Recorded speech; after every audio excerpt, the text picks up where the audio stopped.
USIBC's Global Leadership Awards.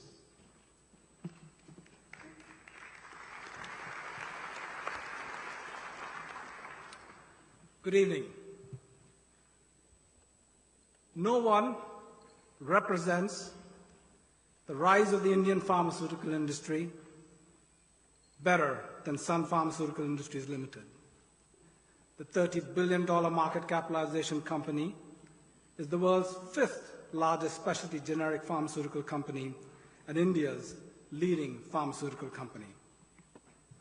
It provides high-quality, affordable medicines trusted by customers and patients in over 150 countries across the globe. Sun Pharma's global manufacturing and R&D presence spreads across 6 continents with a multicultural workforce comprising over 50 nationalities. What is fascinating is that almost 50% of Sun Pharma's sales are in the US, a truly global company that is touching the lives of many across the globe.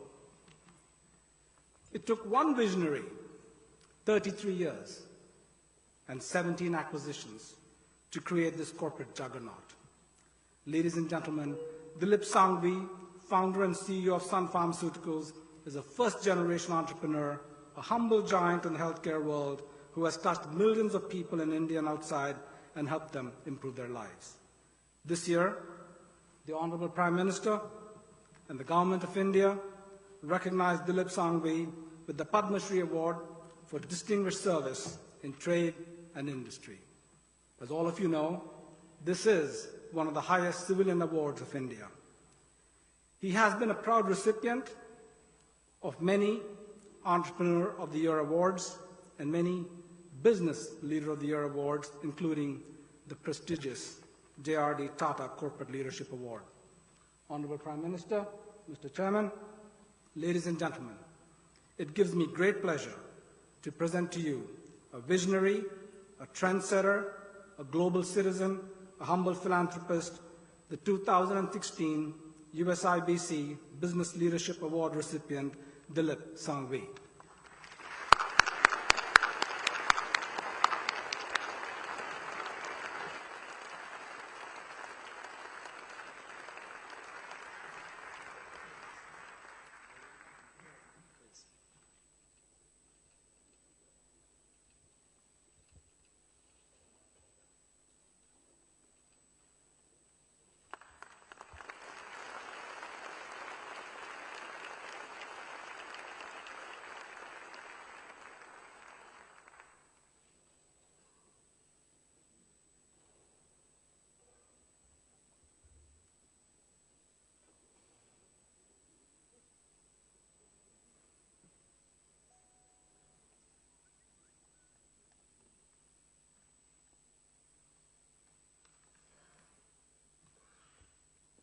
Respected Prime Minister, Mr. Narendra Modi, dignitaries, friends, I am honored to receive this award from USIBC on behalf of the entire team at Sun Pharma.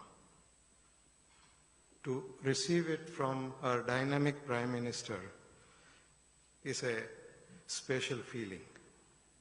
He's seen us grow from a small company to what we are today. And this transformation in Sun's journey to where we have reached has been possible because of our focus on solving problems for patients and making appropriate investments in technology, in world-class manufacturing, and in research and development. US is the largest market for us. Almost 50% of our turnover is in the US. In last few years, both in growing our business and in acquiring business, we've invested close to $4 billion in the US. And we continue to invest in the US, both in manufacturing infrastructure as well as in R&D. Out of $450 million that we will spend in R&D, $200 million we will spend in the US. And this is with a view to develop a portfolio of innovative products which will solve problems like cancer, problems like drug addiction, spasticity, and will help them potentially look for a better way of life. So Prime Minister, sir, we promise you that as your Make in India call to Indian industrialists and global citizens, we will not only make in India, but we will innovate in India and take the products that we develop and make to the world. Thank you.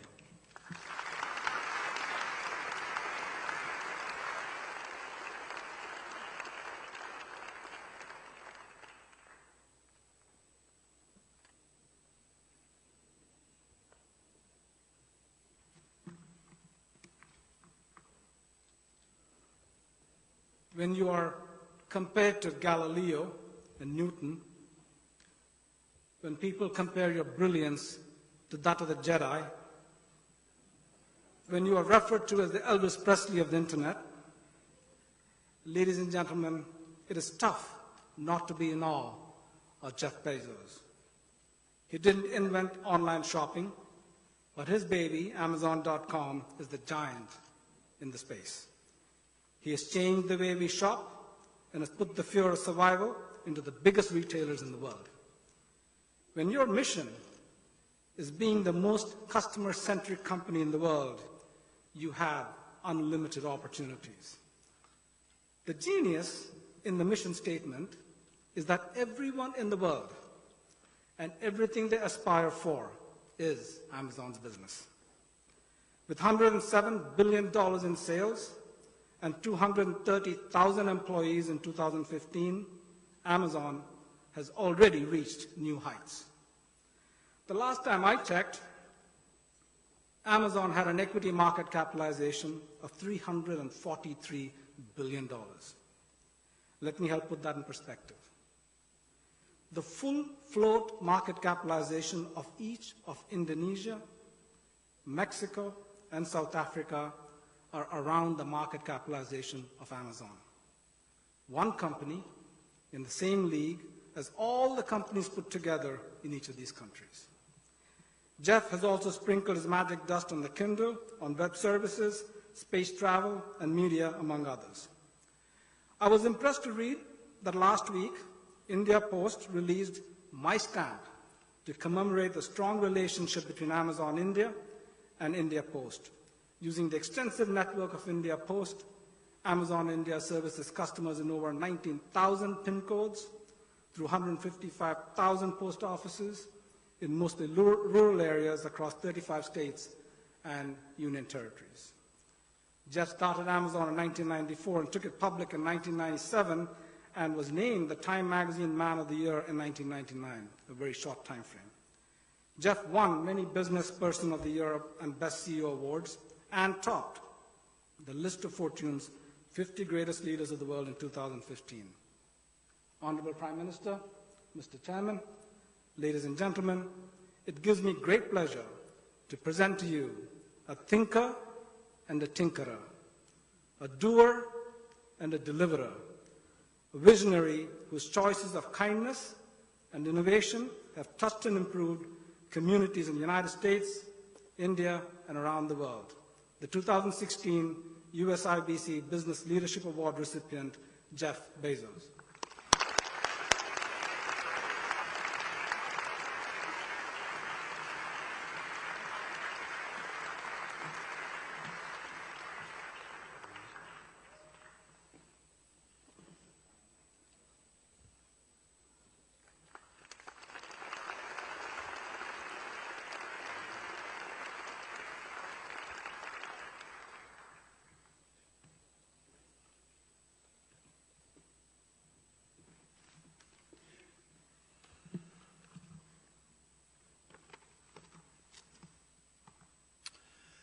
Thank you, Prime Minister Modi.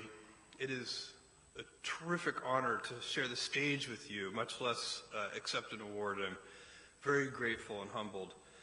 The timing of this visit of yours to the United States is a happy coincidence for me, because 3 years ago, just yesterday, we launched our marketplace, Amazon India. And I can assure you it's only the beginning, and as we like to say at Amazon, it's still day one. This award really, and you guys will find this easy to believe, is recognition of the efforts of our 45,000 employees in India, who have made the country the fastest growing geography for Amazon of all. It's also a recognition of how the lives of millions of Indians are being transformed by the adoption of technology and the use of e-commerce.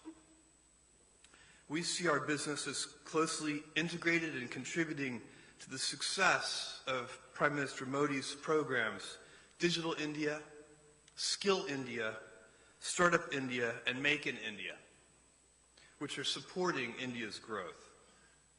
Today, we operate an e-commerce marketplace that sells 55 million different products from 85,000 different sellers in India, traditional Indian retailers, and many small businesses and medium businesses make up those sellers.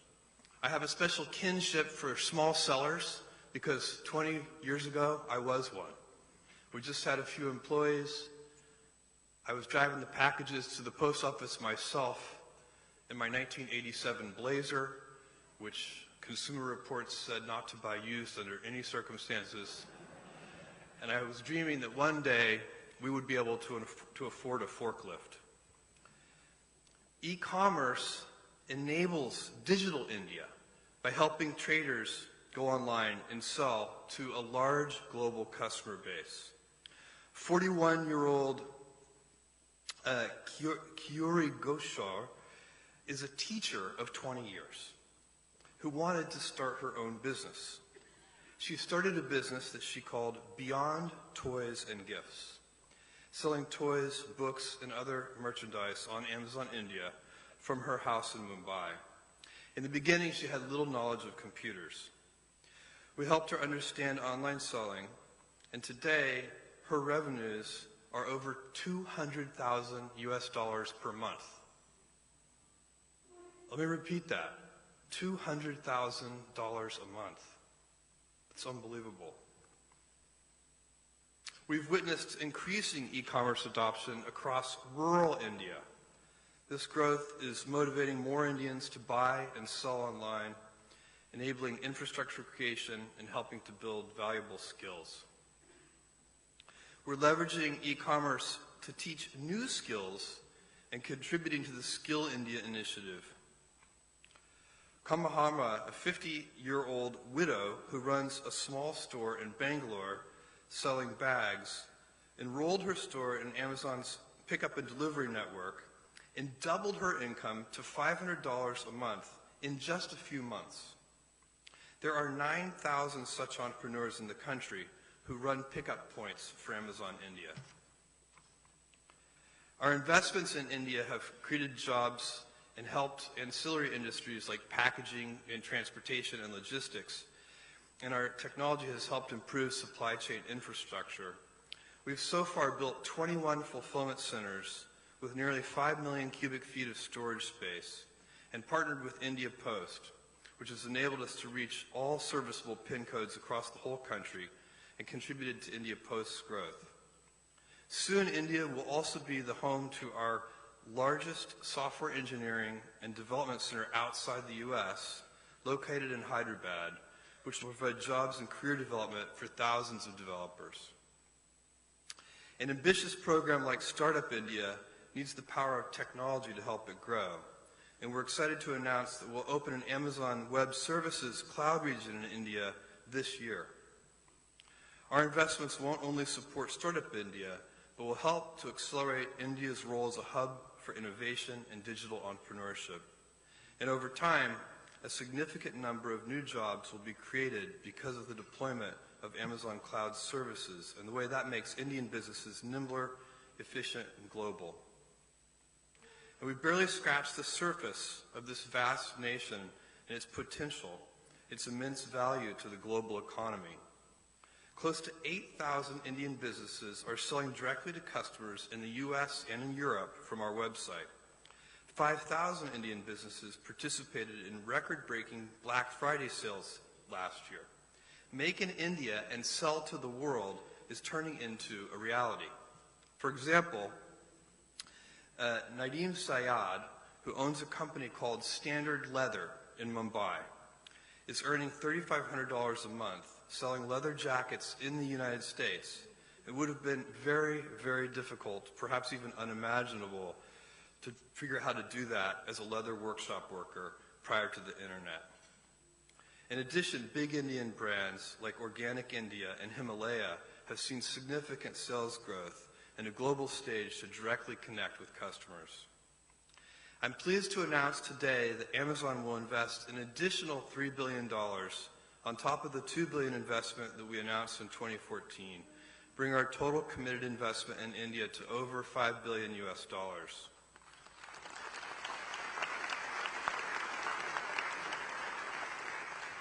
This investment is going to support our rapid growth and enhance our customer and seller experience too.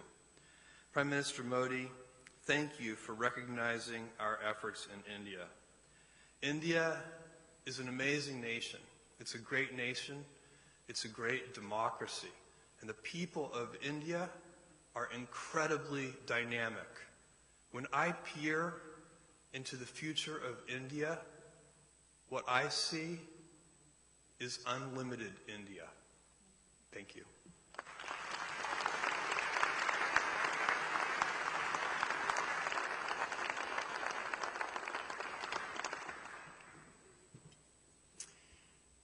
This is probably one of the most enjoyable moments of my life in terms of introducing somebody that you believe in completely. Over 20 years as CEO and chairman of Cisco, I had the opportunity to meet almost every single government leader in the world. And this man is one of the top 3 I've ever met. It's hard to explain how you come to that conclusion. And you begin to think about his ability to see around corners, outline a vision before it's obvious to others, to have the courage to set audacious stretch goals, articulate that to his country, and take the business and political risks to make it happen. He clearly grasped that every country, every company, every city, every state, every home, every car will be connected in ways that it hasn't been done before. He's able to translate that, just like during the 90s with President Clinton, in terms of what that means to GDP growth, where he is already the fastest growing country in the world at 7% GDP growth. Wouldn't everyone love to be there? And he's setting a stretch goal that they can get an extra 2, 3, 4% through a digital approach, thinking in double digits. He is moving India from a country that many of us viewed around the world as a slow follower to a very fast and innovative organization of the future with all the benefits of the inclusion, not just in jobs for a segment of the population, but jobs and connectivity for all 1.3 billion people within India. He outlines a digital India in terms of what it means to the country and captures the people's imagination. But he also knows that you think about Make in India, Startup India, a different nation in terms of connectivity from a healthcare and from an education point of view, he has to change things.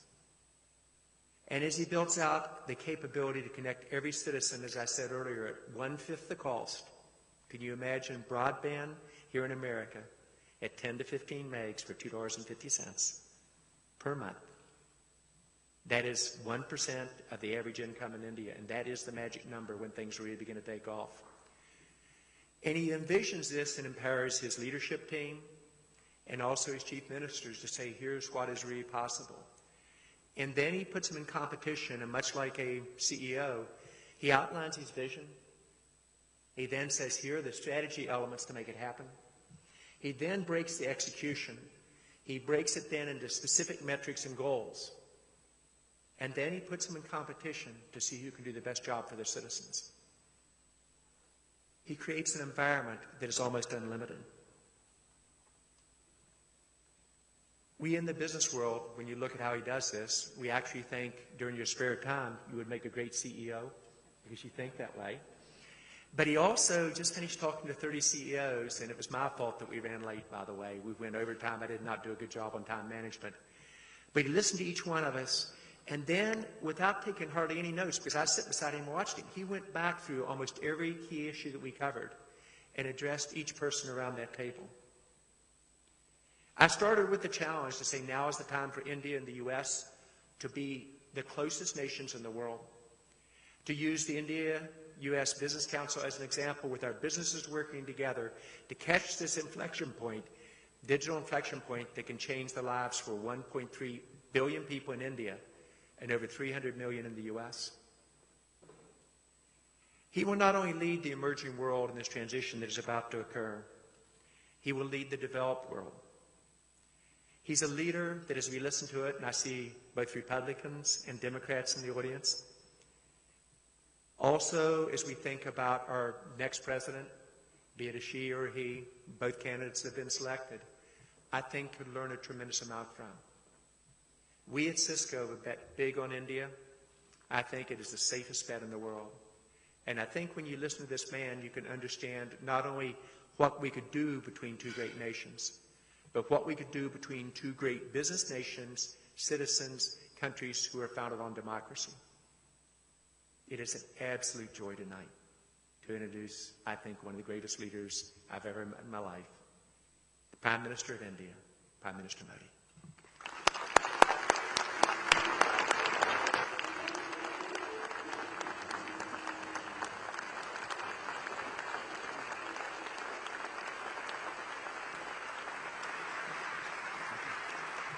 Thank you.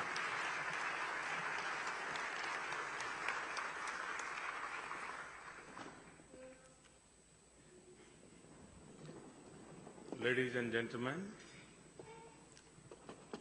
I'm delighted to be here again among such a large and distinguished gathering of political and business leaders. Earlier today, I had the pleasure of meeting President Obama, and we shared our thoughts on a wide range of issues concerning our two nations. Tomorrow, I look forward to addressing the U.S. Congress.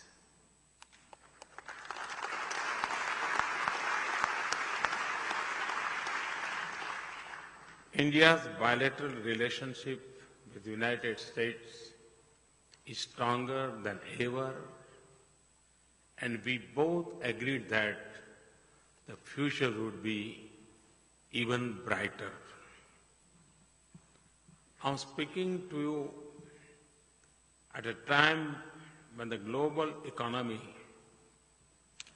continues to be weak. Several parts of the world are still facing very difficult conditions.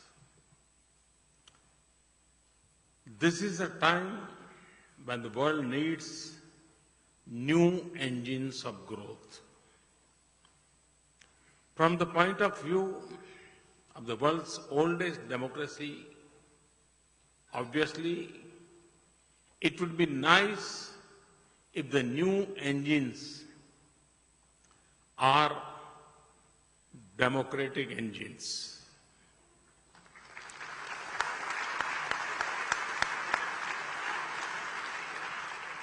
I'm happy to tell you that today India is poised to contribute as a new engine of global growth. A larger Indian economy has multiple benefits for the world.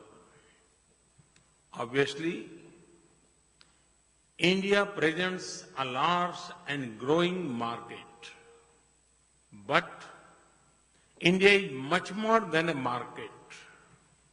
India is a reliable partner, a source of high-quality scientific, engineering, and managerial talent, a crucible of development ideas and experiments, an efficient source of high-quality R&D, and a testimony that democracy and rapid growth can coexist.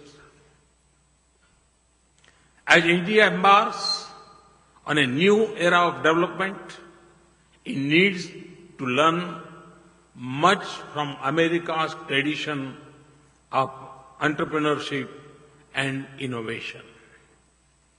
America remains at the forefront of scientific and technological innovation, from air traffic control to air quality improvement, from drugs to drones, from hybrid cars to hydrofracking. Indeed, to me, America is not just a country with a great past, it is a country with an exciting future.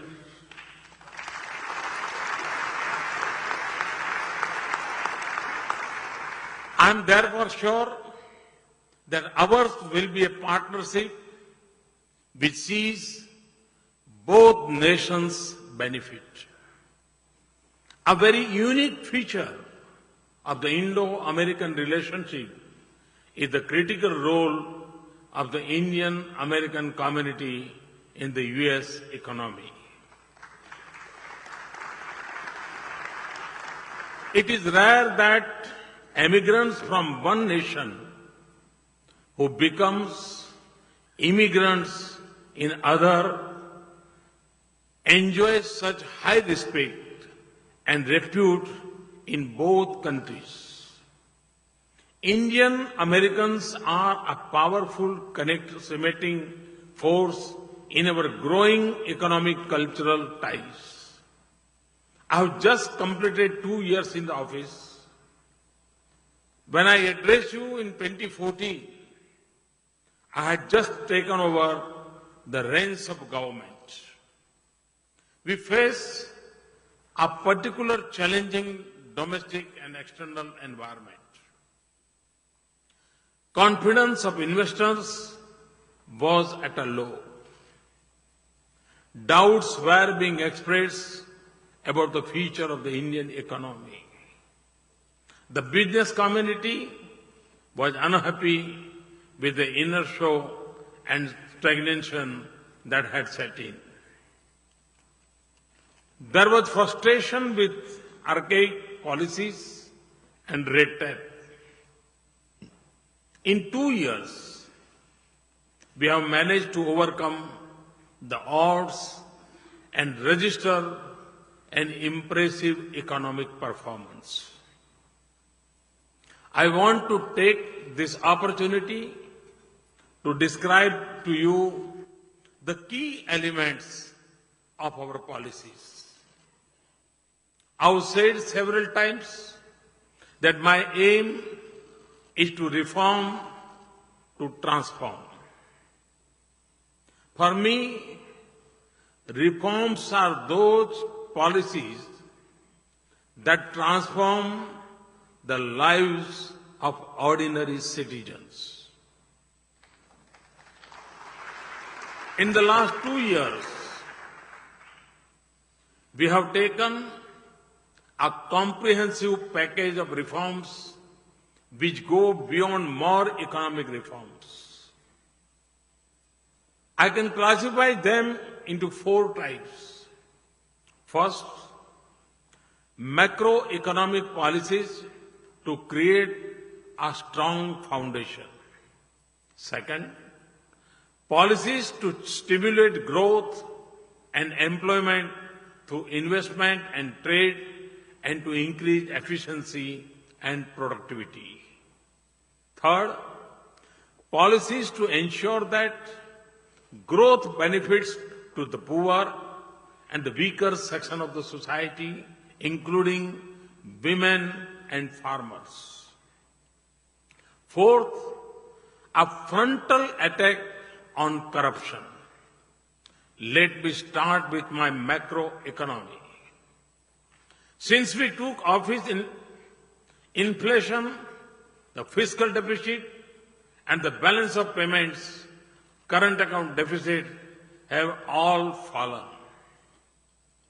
GDP growth, foreign exchange reserves, stock market valuations, and investors' confidence have all increased. This success is the result of a series of well thought out policies. We have legislated a monetary framework with inflation targeting an independent monetary policy committee to curb inflation. We embarked on a course of fiscal consolidation, and our fiscal deficit has been reduced substantially in each of 3 budgets so far. Even while cutting the fiscal deficit, we have greatly increased productivity, public investment. This has been made possible in 2 years and 2 ways. Firstly, we imposed carbon taxes on fossil fuels. We took the bold step of decontrolling diesel prices and thereby eliminated energy subsidies. We then replaced them with taxes. A clean environment says per ton has been increased by 8 times. Globally, there is much talk of carbon taxes, but much of it is just that talk. We have actually acted. Secondly, we have reduced wasteful expenditure through innovative methods and use of technology. Subsidiaries are increasingly credited directly to bank accounts of the deserving with foolproof biometric identifications. Let me now turn to our policies to stimulate growth and employment. This audience is probably aware of the sweeping liberalization that we have undertaken in foreign direct investment. We have put most sectors on automatic approval and opened up sectors like defense and railways to foreign investment. The long pending insurance law reform was successfully passed. Several insurance companies, including American companies, have already enhanced their investment in the insurance sector. We have taken major steps to increase the ease of doing business and have already begun climbing steeply in the global ranking. We are encouraging foreign and domestic investors to set up high quality and efficient manufacturing facilities. We have greatly enhanced investment in roads, railways, ports, and waterways to improve logistics. We have made major process improvements in our ports to reduce the time taken for cargo to enter and exit. We admire the startup ecosystem in your country. We are making a beginning in replicating it. Our Startup India program has stimulated a new breed of innovators. In 2016, Gemini has ranked Bangalore as the 5th most preferred location for innovation centers. It was not even in the top 10 in 2015. For our economy to succeed, we need a strong banking system. We inherited a system where cronyism and corruption were believed to be rampant in banking decisions and appointments to public sector banks. I held the first ever retreat of a Prime Minister with bankers. We have set up a clear performance measures and accountability mechanisms.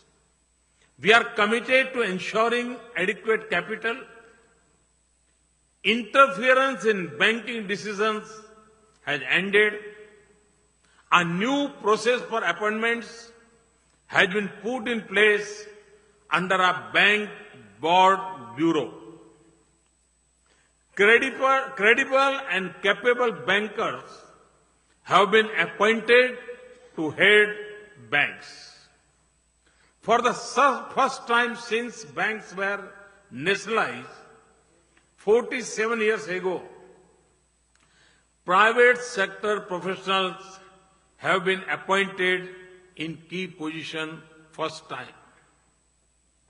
I now turn to our policies to ensure that growth is inclusive. We have brought more than 200 million people into the banking system through the financial inclusion program called Pradhan Mantri Jan Dhan Yojana. This is more than the population of most countries in the world. Now, these millions are part of our banking system, and words like interest rate have a meaning for these poor people. These people have shown that there is a great strength at the bottom of the pyramid. Believe it or not, accounts opened under the Pradhan Mantri Jan Dhan Yojana today have a total balance of almost $6 billion. The Jan Dhan Yojana has also transformed the ability of the poor to make and to receive electronic payments. Every Jan Dhan account holder is eligible for debit cards. India's banks and post offices are also being encouraged to operate mobile ATMs. Mobile ATM is one where cash can be drawn and simple banking tasks done through a handheld device. We have provided a safety net through new social security schemes. We have introduced 3 non-subsidized but low-cost schemes covering accident insurance, life insurance, and pensions. Because of their massive coverage, the premiums are low. There are now over 120 million subscribers. We have paid special attention to gender justice into empowering women. We have a new savings program to help pay for girls' education with a special high rate of interest. To relieve rural women from the health hazards of cooking with firewood, we are giving 50 million new gas connections in poor rural areas. Under our new self-employment financing program called Mudra, Pradhan Mantri Mudra Yojana. Over 70% of the beneficiaries are women. More than 27 million new women-headed businesses have been assisted. We have changed our policies to allow women in combat roles in the armed forces. New rules are increasing the representation of women on corporate boards of directors. Agriculture remains India's mainstay in terms of providing livelihood. There was a tendency to deprive farmers of subsidized fertilizer by diverting it for the production of chemicals. A simple but very effective solution is neem coating of fertilizer, which makes it unsuitable for diversion. We have moved towards universal neem coating of urea. It has already saved millions of rupees of diverted farm subsidies and improved fertilizer availability to farmers. It is an example of how simple reforms can be very effective. We have introduced a soil health card nationally, which tells every farmer the condition of his or her soil. It enables the farmers to choose the best crop and right quantity and mix of inputs.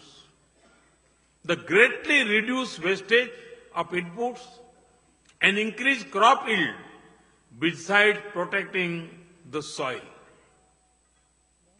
By reducing unnecessary chemical inputs, it is also good for health of consumers. 140 million soil health cards will be issued. This brings me to an achievement that I think even our worst critics do not dispute. This is the change in levels of corruption. For many years, economists and other experts have held corruption to be one of the main constraints on the growth of any developing country. We have taken decisive steps to curb corruption.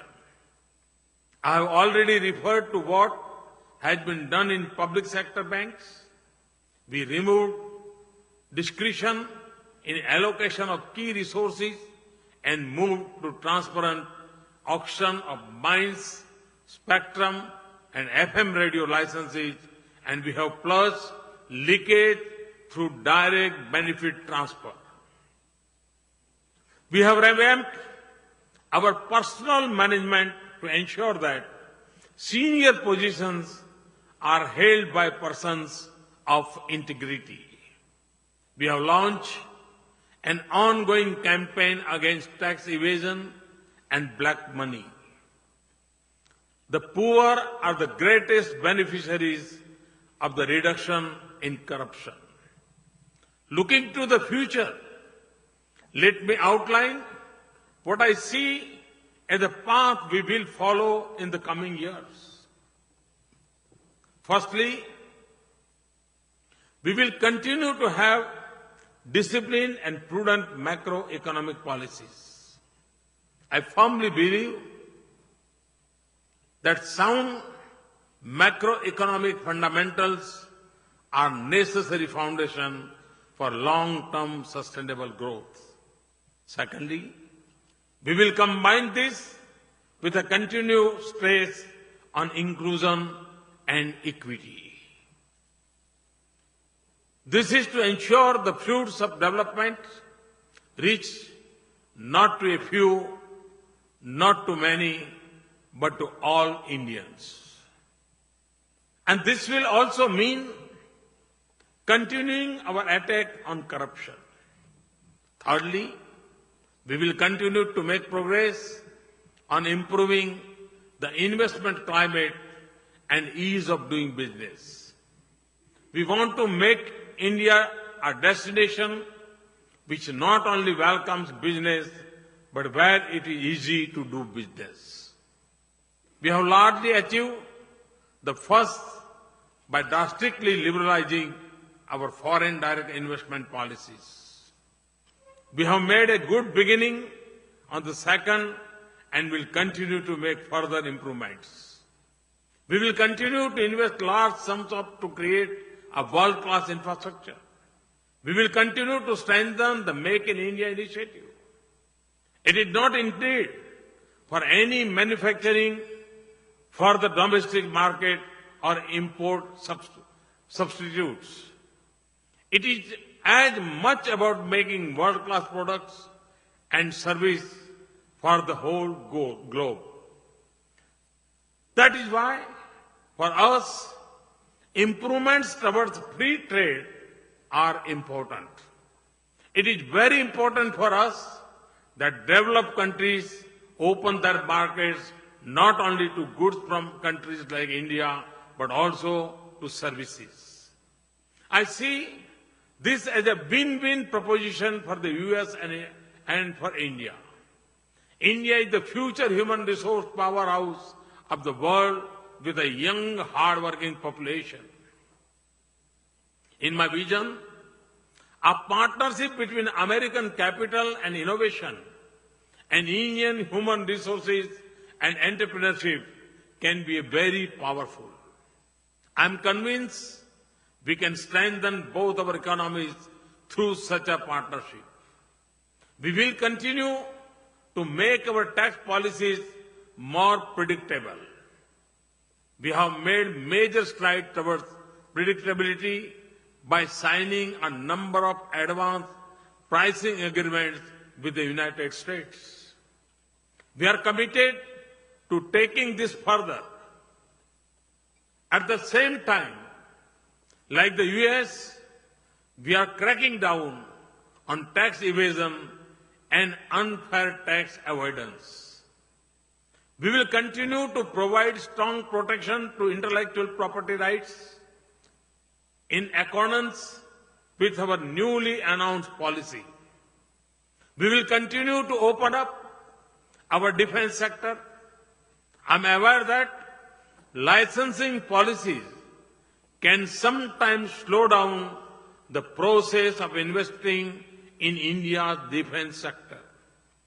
We are exploring a simpler and more efficient project licensing approach for defense.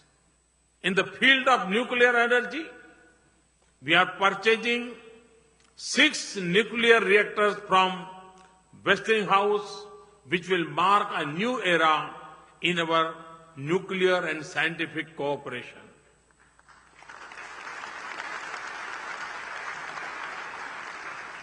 I was delighted when GE became one of the first companies to make a major investment in the newly liberalized railway sector. It is setting up locomotive manufacturing plants in Bihar. I expect many more such investments. The river Ganga has a special significance for India. The Namami Gange program to clean the river Ganga is on the verge of taking off. It will be a big priority over the coming years. This project offers major opportunities for American companies with their expertise in environmental engineering, water and sewage treatment, and the like. This project is a high priority for my government, and our aim is to restore the Ganga to its pristine glory. Ladies and gentlemen, we have begun our journey towards a transformed India. A transformed India with 1/6 of humanity will mean a transformed world. The journey will be long, but the progress we have achieved so far convince me that we will reach our destination. I invite you to join us on this journey.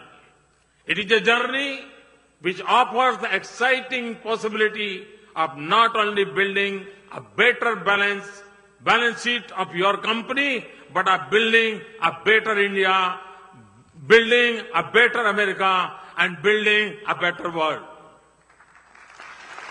Thank you very much. Thank you.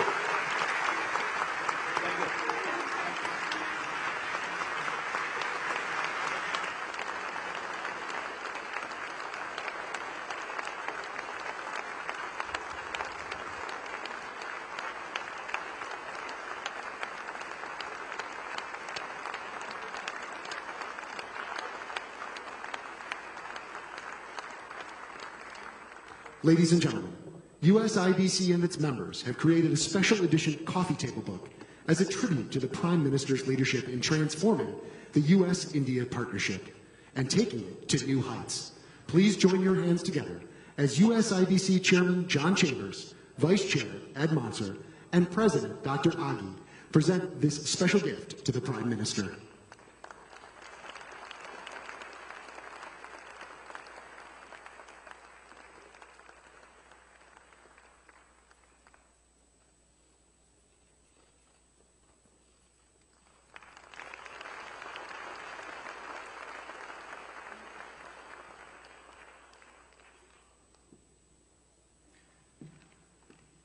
Well, Prime Minister, we all would like to thank you for another trip to the United States.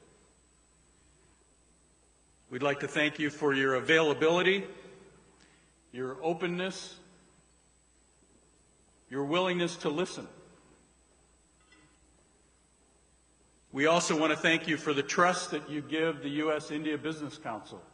We appreciate it very much.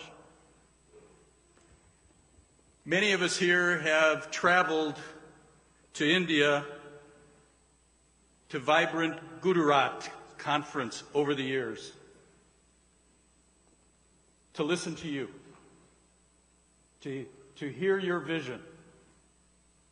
And recently, many of us here traveled to Mumbai to Make in India, again, to listen to your message, to listen to your vision. Thank you. Thank you for the courageous leadership, the courageous global leadership you bring.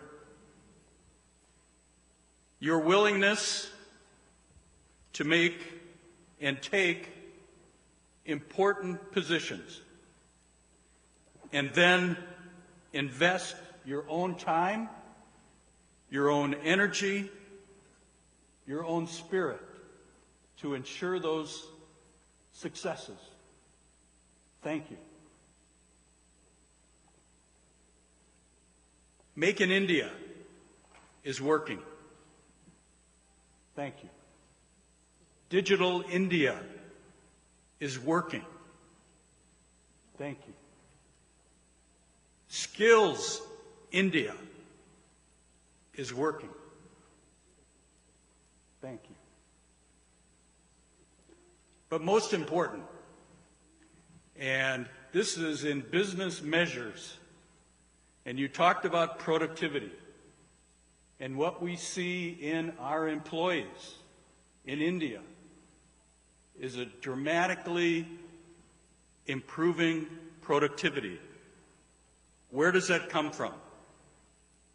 It comes from many sources, but we all see the hope and optimism that you deliver to the people of India is reflected in the business results. And I must say, your consistent message of hope and optimism for all of us inspires us. Thank you.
If I may have your attention, a couple of announcements, and before we serve the dinner, we do have leadership from the U.S. Congress, and I'm going to invite them to give short remarks, less than 45 seconds each. But before that, I'd like to mention that USIBC, in partnership with India Foundation, is hosting a regrouping of this session in Kashmir on September 23rd, and I think we would invite you to join us in there. And the second is again, Vibrant Gujarat event takes place January 10th in Gujarat itself, and we also invite you to join us in that area on January 10th and 11th. And finally, I think we have committed, as part of the Smart City of Ahmedabad, to take that forward. And you will see initiative on part of USIBC and its members to enhance and work with the citizens of Ahmedabad to take that forward. But on that note, if I may just ask first, is the Minority Leader of the House, Nancy Pelosi, to give her opening remarks here before we move on to the next Congressman. Thank you so much. Thank you for the recognition, and thank you, Mr. Chairman and President of the U.S.-India Business Council. It's a pleasure to join all of you and honorees in welcoming the Prime Minister. Since I'm first, they told me the shorter I am, the better example I will be to the rest. So I won't acknowledge all of them because you'll hear from them. But Mr. Prime Minister, what a thrill it is to welcome you to the United States. I have some wishes for the crowd here. I wish you could have heard the speech that the Prime Minister made when we visited with President Obama to India. It was one of the most inspirational speeches ever. I wish you could have heard him then come to Silicon Valley some months later to thousands of Americans from India cheering him on, a completely different speech. And then, of course, this tour de force that we saw this evening. And tomorrow he will speak to a joint session of Congress. Just in offering a toast, may I say what I say to you quite frequently, I thank India for making America more American in two respects. First of all, of course, the nonviolence of Mahatma Gandhi that Martin Luther King learned there helped make our country more democratic, more American. And secondly, what you referenced, Mr. Prime Minister, the Americans here from India, with their determination, their hope, their optimism for the future, their commitment to faith, family, to entrepreneurship, to innovation, they too are making America more American. So let us salute the beautiful friendship between our two countries, from the oldest democracy in the world to the largest democracy of the world. Thank you and welcome.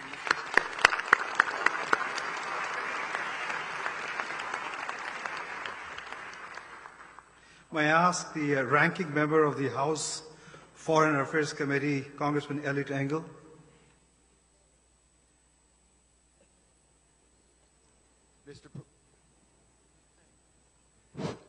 Mr. Prime Minister, it is such an honor and a privilege to be here with you today. I last saw you when you came to my hometown of New York City, and we met at Madison Square Garden, and I joked with you then, and I'd like to say it again, that the dream of every boy and girl growing up in New York City is to one day appear on the stage of Madison Square Garden. And I had to wait all these years till I met you on the stage of Madison Square Garden.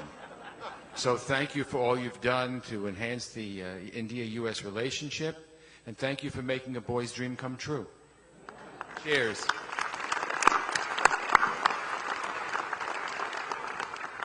May I invite Chairman, House Foreign Affairs Subcommittee on Terrorism, Non-Proliferation and Trade, Congressman Ted Poe. Prime Minister Modi, thank you for being here. I think you set a great example for democracy and for leadership. I'm from Texas. India actually is bigger than Texas. We consider ourselves the energy capital of the world, because we are. And India, with its 800 million people that are under the age of 35, energy will be a big concern with India. We happen to have the answer. We have more natural gas than we can use. And my philosophy, business philosophy on our natural gas is use all we can and sell the rest. And we want to sell it to India. It's better for us, it's better for India, and it gives you an option that you don't have dealing with some of your neighbors. So keep us in mind as you move forward. Thank you very much for coming to America. We appreciate it a lot. Thank you, Congressman Poe. May I ask Chairman, House Rules Subcommittee on Legislative and Budget Process, Congressman Rob Woodell? Mr. Prime Minister, you and I would have first met on that same Madison Square Garden stage. As enthusiastic as this crowd is tonight, you had those folks whipped into a frenzy that would have made Madison Square Gardens proud by any estimation.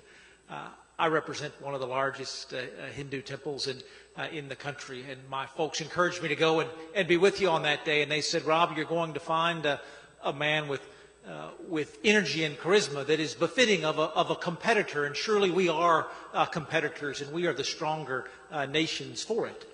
They said you're going to find a man with commitment and enthusiasm that is befitting a partner, and surely we are partners, and we are both the stronger for it.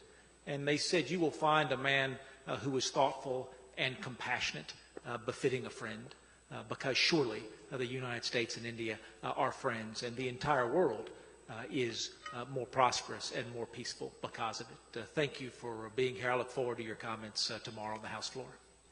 Thank you very much, Congressman. May I invite the Vice Chair, House Democratic Caucus, Joe Crowley, please? Thank you, Mr. Prime Minister. It's great to see you again. I was proud to welcome you in my hometown in Madison Square Garden here in Washington, and was proud to join with Nancy Pelosi, with Mark Warner, and with Ami Bera, with our president last year when we visited you in Delhi.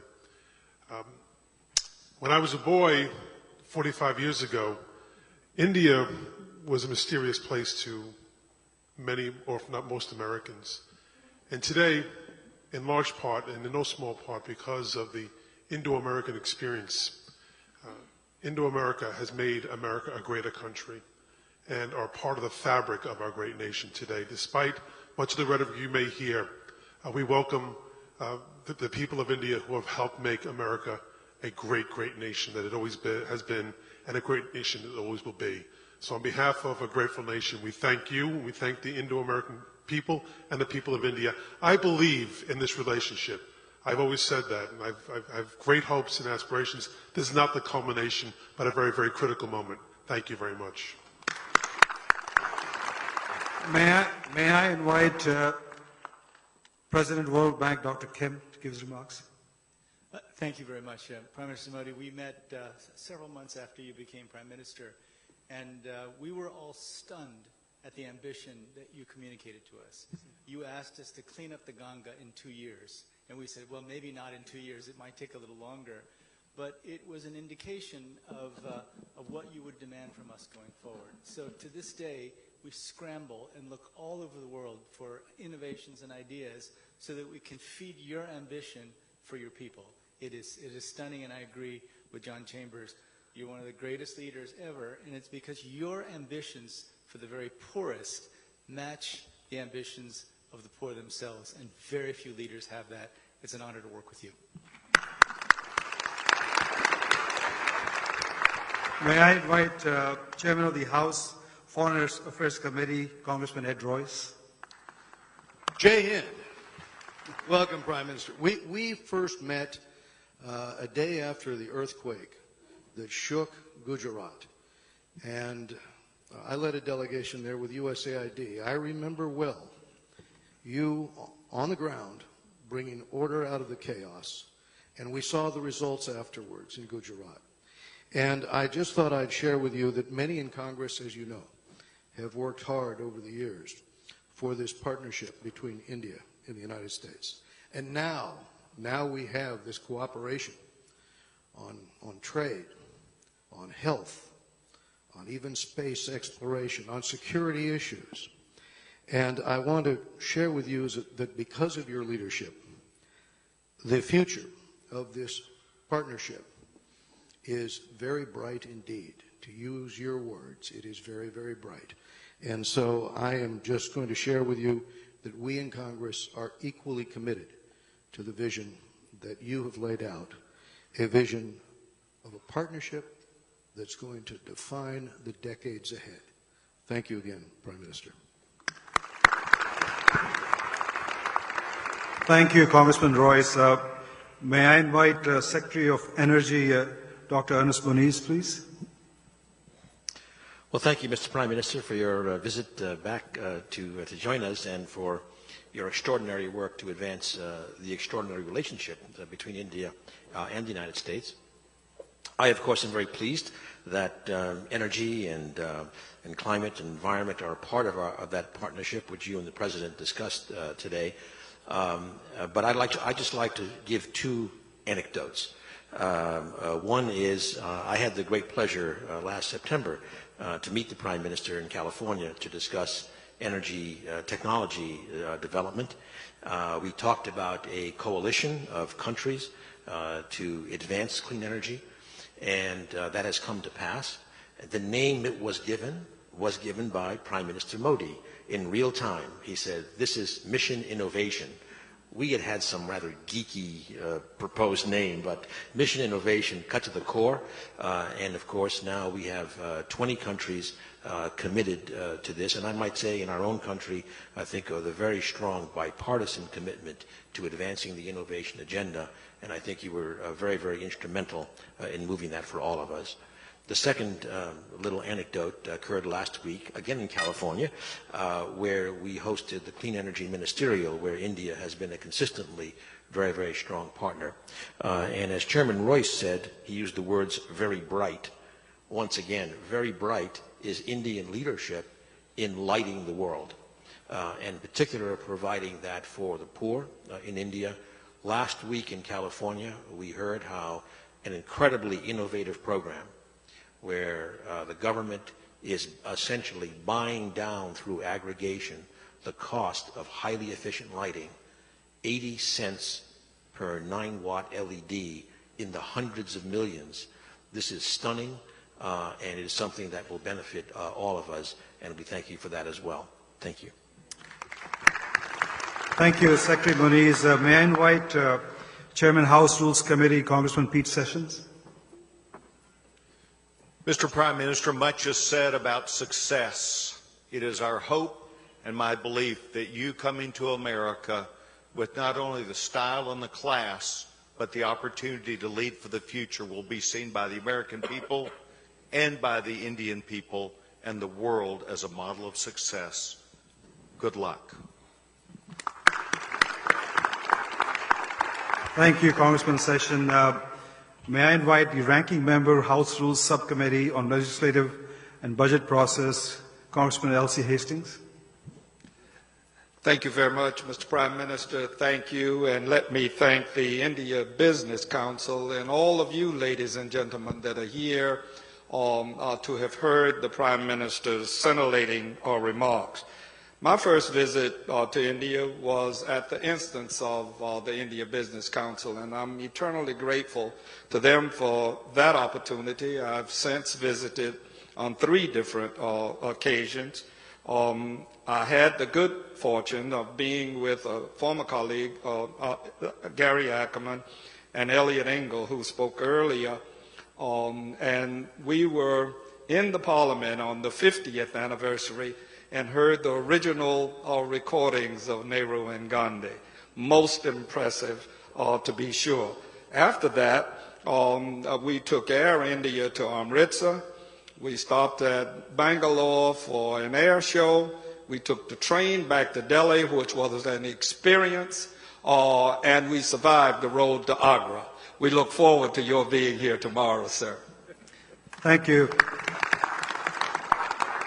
May I invite co-chair of the House India Caucus, Congressman Ami Bera? You know, as an Indian American and a Gujarati American, you can tell how proud I am of the immense strides that the U.S.-India relationship has taken.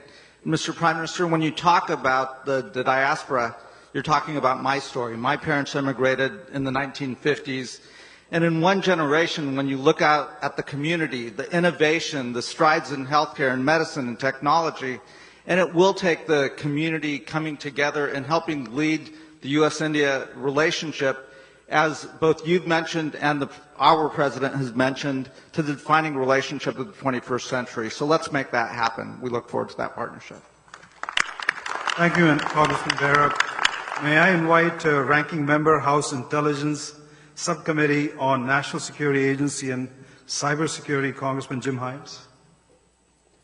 Mr. Prime Minister, coming as I do from New England, the birthplace of American democracy, it's an honor and a thrill to be with you to celebrate with all of these terrific people, not a partnership, but a kinship that exists between two countries that celebrate entrepreneurial values, that celebrate freedom and self-determination, and most importantly, which celebrate and hold dear the values that undergird big, sprawling, messy, multi-confessional democracies.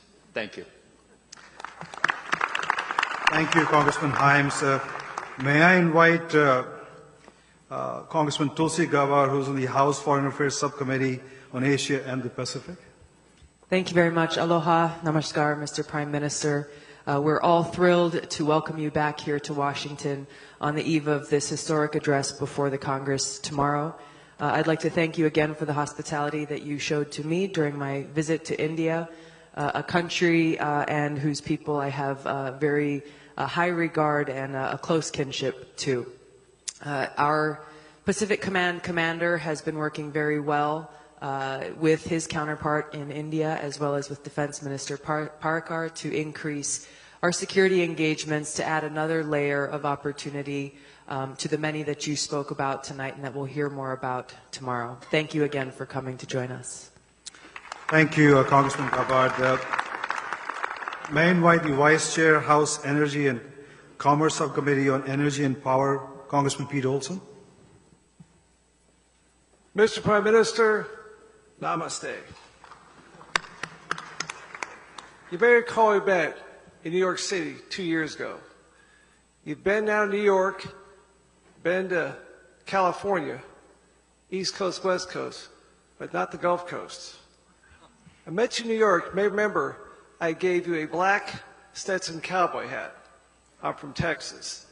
There was an invitation in that hat to come to Houston, Texas, oil capital of the whole world, Space City, USA. We have so much in common with India. This great medical center, the Texas Medical Center, the premier cancer treatment facility in the whole world, MD Anderson, has the Tata Research Center in Mumbai. My home port, the Port of Houston, has been the #1 export port in America for 7 years. And I'm proud to say, working with this Congress, this White House, for the first time in 50 years, we've sent our liquefied natural gas and oil overseas to India. As my colleague Ted Post said, that's good for India, that's good for the world, that's good for America. Now, one request, again, invitation at cowboy hat. Give me your shoe size, I'll get you some cowboy boots. Can ride in at the Houston Livestock Show and Rodeo, come there in February. It's called the opening parade, ride a horse in, you'll be the John Wayne of India. God bless you. Thank you very much.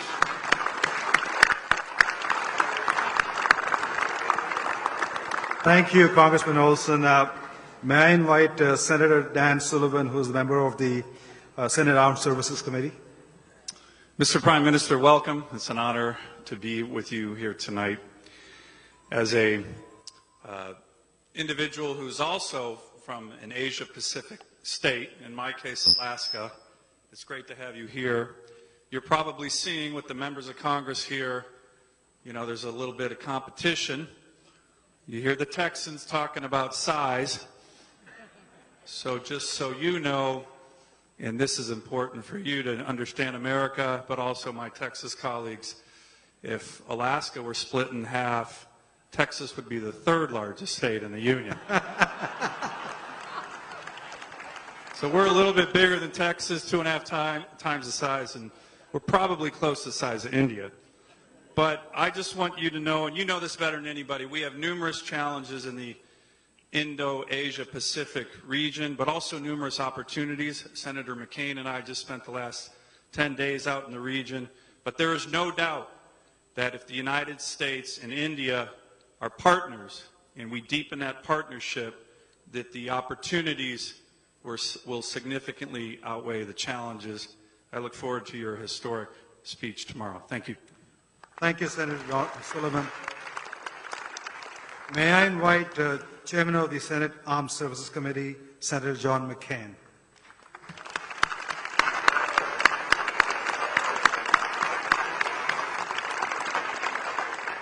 Thank you. Thank you, Mr. Prime Minister. Welcome. We look forward to tomorrow's speech. I think it's entirely appropriate that you address the Congress of the United States, and it's significant of many things, including because of your leadership, the new partnership that we have between the United States and India.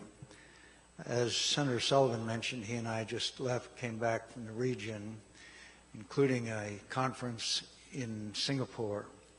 There's no doubt that there are significant tensions and challenges in the region, which argues for much closer coordination between our military exercises and other ways that we can show our strength and our solidarity in these very turbulent times. Thank you, sir.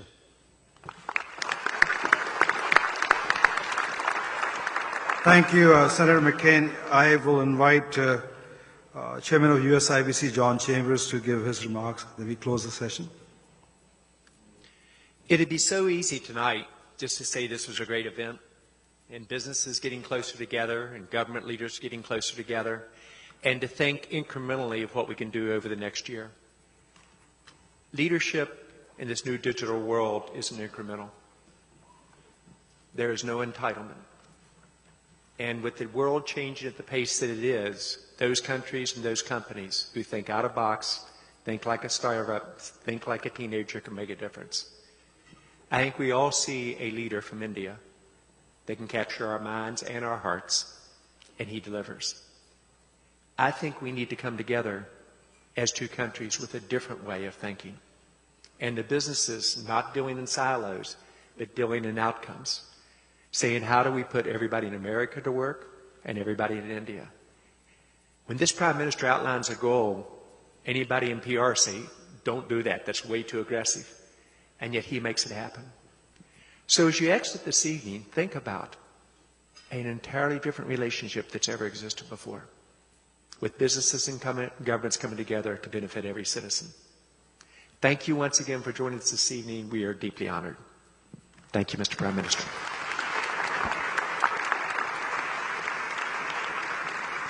John, thank you very much. Dinner is served. Once again, on behalf of USIBC board members, thank you for coming for this evening. Enjoy the evening. Thanks.